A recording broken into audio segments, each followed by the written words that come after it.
नमस्कार दोस्तों, जय हिंद, वंदे मातरम। मैं आपके साथ जायसवाल सर, आपके अपने YouTube चैनल शिक्षक भर्ती के चैनल जायसवाल कोचिंग सेंटर पे सभी दोस्तों का, हर एक भाई बहन, हर एक गृहिणी का जिसका सपना है अध्यापक अध्यापिका बनना, शिक्षक बनना, सभी का वेलकम, अभिनंदन है दोस्तों।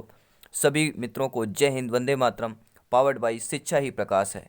दोस्तों, संस्कृत पेडागोजी का आपको पता है समस्त टीटी एग्जाम से पूछे गए प्रश्नों का कलेक्शन यहाँ पे 500 MCQ जो आपका चल रहा है डेली, ठीक है, यहाँ पे लाया गया है। प्रत्येक क्लास में 15 बेहतरीन लाजवाब plus with concept with detail के साथ करते हैं, क्योंकि यहाँ पर दोस्तों सिलेक्शन सर्वोपरि है। और ये प्रश्न दोस्तों बहुत ही मदद करेंगे कि आपको अभी तक एग्जाम में किस तरह से प्रश्न पूछे जा चुके हैं और किस टाइप से प्रश्न पूछे जाने हैं। और इन्हीं में से कुछ रिपीटेड क्वेश्चन होते हैं, आपको पता है 20 से 25 प्रश्न जो है रिपीटेड क्वेश्चन होते हैं, तो बहुत ही हेल्पफुल रहेगा।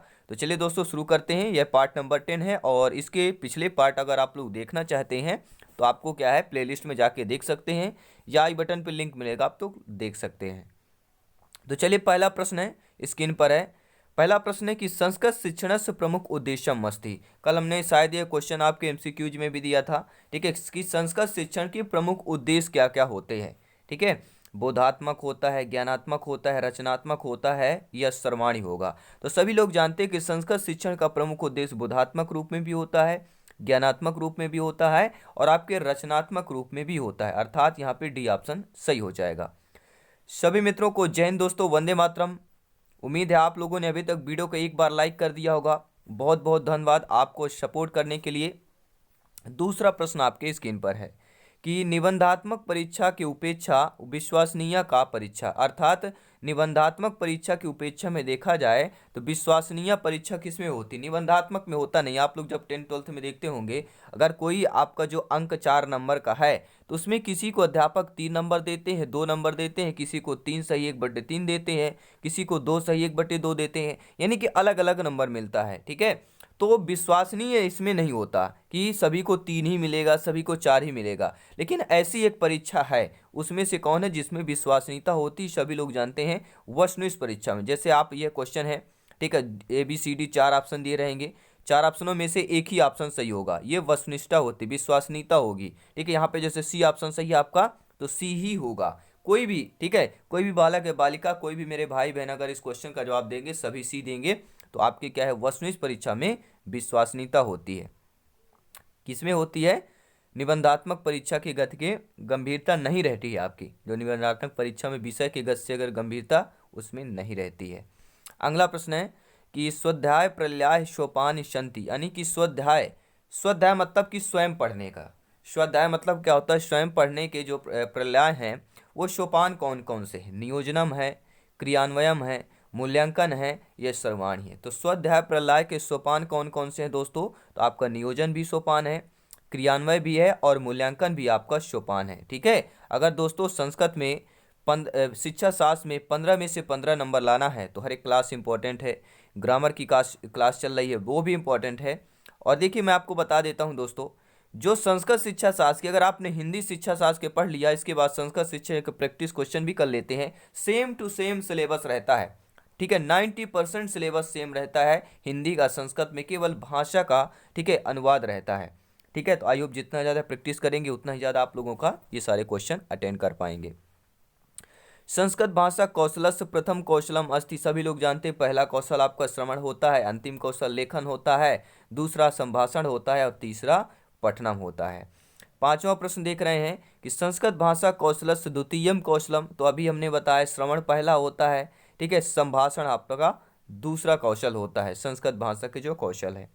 अगला प्रश्न है संस्कृत शिक्षणे परंपरागत सहयोग उपकरणम अस्ति, यानी संस्कृत शिक्षण में देखा जाए परंपरागत सहयोग, ठीक है, परंपरागत सहयोग उपकरण कौन सा होता है, परंपरागत की बात कर रहे हैं, तो संस्कृत शिक्षण में परंपरागत सहयोग उपकरण आपका दूरदर्शन है, श्यामपट्ट है, चित्रम है, आकाशवाणी है। देखिए दूरदर्शन ये दृश्य में आता है, चित्रम दृश्य में आ गया, आकाशवाणी श्रव्य में आ गया, लेकिन श्यामपट्ट आपका अलग ही ऑप्शन दिख रहा है। तो संस्कृत शिक्षण की परंपरागत सहयोग उपकरण आपका क्या कहलाता है, श्यामपट्ट कहलाता है।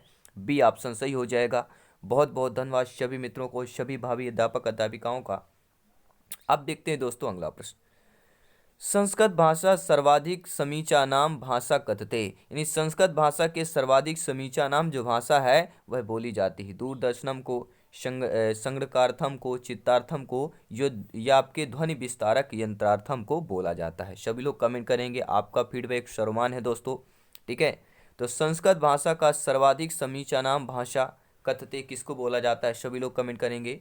संस्कृत भाषा में सर्वाधिक समीचा नाम भाषा कथते, संगणकार्थम हो जाएगा, बी ऑप्शन सही हो जाएगा। अब देखते हैं दोस्तों अगला प्रश्न। बुनियादी शिक्षा केन प्रवर्ता? राजेंद्र प्रसाद महोदय, ठीक है, इन गोपाल स्वामी द्वारा, डॉक्टर सुनीति कुमार चटर्जी द्वारा, या महात्मा गांधी महोदय द्वारा। तो बुनियादी शिक्षा जो है केन प्रवर्ता, किसने प्रवर्तित किया था? तो सभी लोग जानते हैं जब भी बुनियादी शिक्षा की बात की जाती है तो हमारे राष्ट्रपिता महात्मा गांधी सबसे पहले प्रथम नंबर पर आते हैं। तो आपका यहाँ पर डी ऑप्शन सही हो जाएगा। जी हाँ दोस्तों, सिलेक्शन सर्वोपरि है। सिलेक्शन को ध्यान में रखकर, और इस परिवार का ही मकसद है दोस्तों कि selection, only one for selection चाहिए, चाहे जितनी मेहनत लग जाए मेहनत करेंगे और साथ में मिलकर सिलेक्शन पाएंगे। ठीक है दोस्तों, बहुत बहुत धन्यवाद। रिक्त स्थान की पूर्ति करना, देखिए एक सूक्ति दे दी जाएगी और उस सूक्ति में ऑप्शन दे दिया जाएगा, जिसे संगे शक्ति कलौ, संगे शक्ति कलौ, धर्मे कार्ये युगे सर्वाणि। देखिए सर्वाणि तो हो नहीं सकता है, संगे शक्ति कलौ धर्मे नहीं हो सकता। ठीक है, संग शक्ति धर्म की कोई कला नहीं होती, कार का भी हो सकता है, लेकिन यहाँ पे युगे सूक्ति में देखेंगे तो युगे लिखा है कि संगे शक्ति कलौ युगे आपको मिलेगा।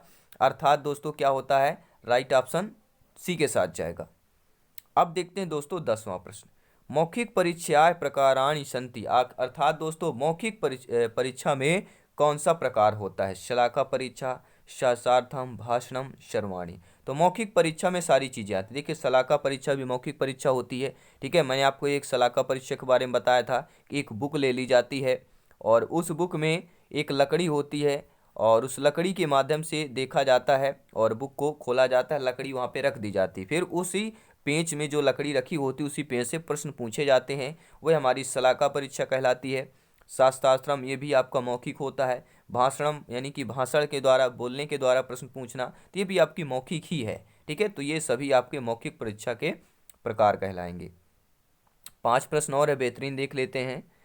चतुर्विधि भाषा कौशलेषु तृतीय कौशलम अस्ति। अब यहाँ पे कंफ्यूज होता है कि चतुर्विध पूछ रहा है कि तृतीय पूछ रहा है। ठीक है, तो हमारा जो क्वेश्चन या प्रश्न ये पूछ रहा है, ठीक है, कि चतुर्विधि भाषा कौशल, यानी कि 4 जो भाषा कौशल हैं चतुर्विध में, हमारी जो 4 भाषा कौशल हैं उनमें से तृतीय कौशल कौन सी है? श्रवण आपका पहला होता है, ठीक है, संभाषण आपका दूसरा होता है, पढ़ना आपका तीसरा होता है और लिखना आपका चौथा होता है। पूछा गया है तृतीय कौशल, तो तृतीय में आपका पठनम हो जाएगा। अब देखते हैं दोस्तों अगला प्रश्न। श्रवण कौशलस्य प्रमुखम साधनमस्ति। श्रवण कौशल का प्रमुख साधन क्या होता है? श्यामपट्ट, पुस्तक, गुरुमुखम, चित्रम। ये बहुत बार पूछा गया है, शायद आपके पिछले, ठीक है, ग्रेड 3 में पूछा भी गया प्रश्न है कि श्रवण कौशलस्य प्रमुखम, ठीक है, प्राइमरी लेवल में पूछा गया प्रश्न था। तो श्रवण कौशलस्य प्रमुखम साधनमस्ति आपका गुरुमुखम होता है, गुरु के मुख के द्वारा जो है, ठीक है, श्रवण यानी कि जो बच्चे सुनते हैं गुरुमुख के द्वारा, वह प्रमुख साधन माना जाता है। अब देखते हैं दोस्तों अगला प्रश्न।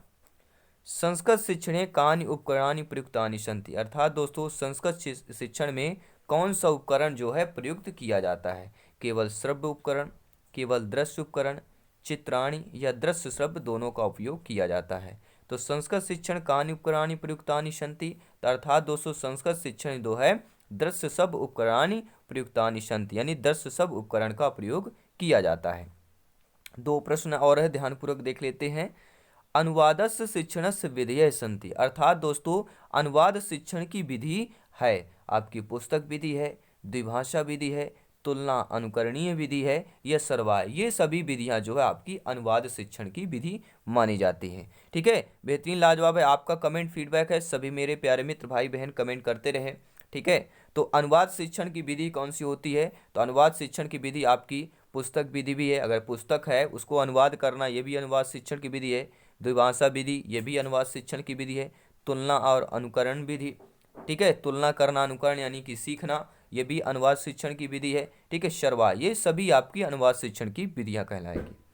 अब देख लेते हैं 15वां प्रश्न। इसके बाद एक मॉक क्वेश्चन आपको देंगे और मॉक क्वेश्चन को आपको जवाब देना कमेंट माध्यम से। ठीक है, प्रश्न है कि मूल्यांकनस्य कति भेदाः सन्ति, यानी मूल्यांकन के कितने भेद होते हैं? एकम, द्वय्य, चत्वारयः, पंच। मूल्यांकन के कितने भेद होते हैं, सभी लोग कमेंट करेंगे, फीडबैक करेंगे। बहुत बहुत धन्यवाद सभी का, सभी मित्रों को जय हिंद, वंदे मातरम। दोस्तों, मूल्यांकनस कति भेदा है, मूल्यांकन दो भेद होती है मूल्यांकन के। देखिए, मूल्यांकन से गुणात्मक मापन का बोध होता है और मूल्यांकन से हमें इस बात का पता चलता है कि किसी घटना या प्राप्तांक या परीक्षण का गुण क्या है, वह सफल है या असफल है। मूल्यांकन की प्रक्रिया में छात्रों में पूर्व प्रभावों तथा नवीन उत्पन्न प्रभावों के आधार पर जांच की जाती है। और मूल्यांकन आपके दो प्रकार के होते हैं। आप बोलते हैं कि सर कौन कौन होते हैं, तो पहला होता है संरचनात्मक मूल्यांकन, ठीक है, फॉर्मेटिव इवैल्यूएशन होता है। फिर दूसरा होता है योगात्मक, ठीक है, आपका कौन होता है, समेटिव इवैल्यूएशन होता है। तो संरचनात्मक मूल्यांकन और एक होता है योगात्मक मूल्यांकन, ठीक है। और मॉक क्वेश्चन की बात कर लेते हैं। मॉक क्वेश्चन है आज के लिए आपका, संस्कृत शिक्षण मौखिक अभिव्यक्ति है साधनम मस्ति। अर्थात दोस्तों, संस्कृत शिक्षण की मौखिक अभिव्यक्ति की साधन मानी जाती है। कविता पाठ, कथा वचनन, चर्चा परिचर्चा या उपरोक्त सभी। आप सभी लोग कमेंट करेंगे, ये मॉक क्वेश्चन है आप सभी के लिए है। देखते हैं किनका किनका कमेंट आता है। आपका कमेंट, आपका फीडबैक सम्मान है दोस्तों। तो चलिए दोस्तों, जल्दी मिलते हैं नेक्स्ट क्लास में, मैथ्स की क्लास में, ठीक है। मैथ्स की क्लास देखना मत भूलिएगा। आपको 4 PM पे आपको लगभग मैथ्स की क्लास होती है और 7 to 7:30 PM में आपकी इन्वायरमेंट की क्लास होती है और 9 PM में आपकी हिंदी ग्रामर की क्लास होती है, ठीक है। पूरी तैयारी केवल सिलेक्शन की चल रही, सभी क्लास अटेंड करें। तो सभी मित्रों को जय हिंद, वंदे मातरम। दोस्तों, मिलते हैं जल्दी नेक्स्ट क्लास पर। धन्यवाद सभी।